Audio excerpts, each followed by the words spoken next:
Kebor Multimedia Production.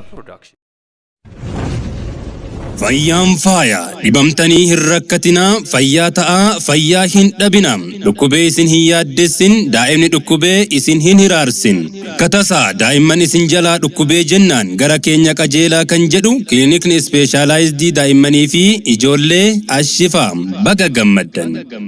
Klinikni specialized daa'immanii fi ijoollee Ashifa specialist daa'immanii fi ijoollee kan ta'an Dr. Leencoo Gabiitiin kan baname. Klinikni keenya daa'imman umrii isaanii 0 hanga 18 ta'an yaala ammayyaawaa meeshaalee ammayyaatiin ogeeyyii muuxannoo ciccimoo qabaniin kan faayame.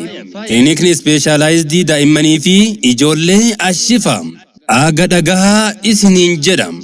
Klinika specialized daa'immanii fi ijoollee Ashifa.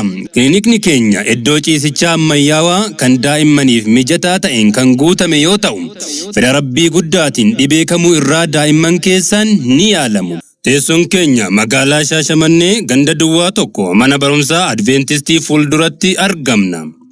Odeeffannoo dabalataaf lakkoofsa bilbilaa 0988052010 yookaan 0921900640 irratti nu argattu. Klinika specialized daa'immanii fi ijoollee Ashifa.